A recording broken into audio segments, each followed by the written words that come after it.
Sejak tahun 2009, sekelompok anak muda dengan kode name Satoshi melakukan hal yang rebellion atau pemberontakan besar yang menampar hegemoni keuangan dunia. Apa yang mereka lakukan? Mereka melakukan tindakan yang biasanya dilakukan oleh negara yang bernama printing money. Padahal mata uang hanya boleh diterbitkan oleh negara sebagai alat bayar. Juga untuk mencetak uang ada aturan wajib, yaitu memiliki jaminan yang bernilai seperti emas dan dolar sebagai underlayingnya. Namun karena kelompok ini menyuarakan ketidakpercayaan atas apa yang dilakukan oleh bank sentral dan negara yang isinya adalah para oligarki, maka mereka gugat. Apa itu oligarki? Oligarki adalah sekelompok orang mengendalikan jalannya sebuah pemerintahan. Di setiap negara mereka itu ada, bahkan ada yang bergenerasi. Misalnya di negara Paman Sam, siapapun presiden Amerika, oligarkinya 50% ya dia lagi. Begitu juga di negara Eropa dan Inggris. Jadi Satoshi itu cetak uang sendiri dengan menerbitkan 21 juta koin yang untuk membuktikan keamanahan mereka buang kuncinya sampai tidak ada satupun yang tahu, termasuk sang penciptanya sendiri. Sejak saat itu benda itu beredar, terjadilah sejarah baru, bahkan nilainya pernah naik 1.000.000%. Saat ini sudah 10 tahun sejak diterbitkannya, dan ada beberapa negara sudah boleh mempergunakan sebagai alat transaksi,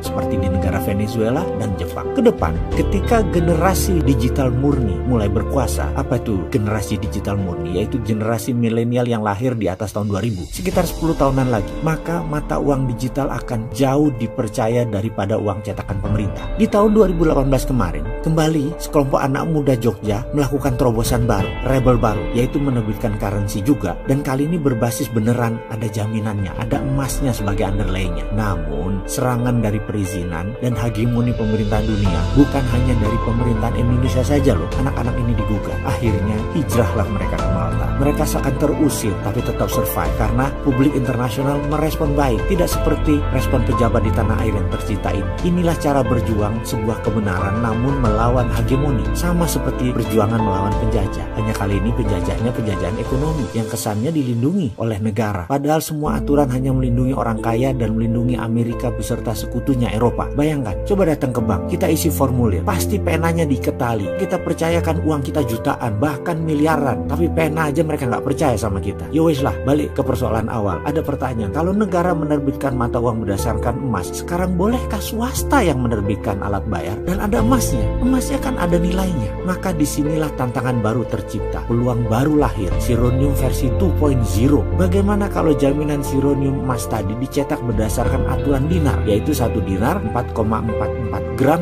24 karat, setengah dinar 2,22 gram 24 karat, dan yang menerbitkan Kesultanan Mataram, jadi namanya Dinar Mataram. Yang jadi pertanyaan, haruskah kita mulai sekarang Dinar Mataram ini? Karena sepertinya saya sudah tidak percaya pemerintah yang tidak pakai MMT, Modern Monetary Theory. Saya sudah tidak percaya IMF beserta pelajaran ekonomi mainstream yang tidak membuat dunia lebih baik. Tetap saja yang kaya nambah kaya, yang miskin belum pernah keluar dari masalah kemiskinannya. Apalagi solusinya pakai hutang, gak keren banget. Jadi bagaimana pendapat sahabat? Kita lanjut.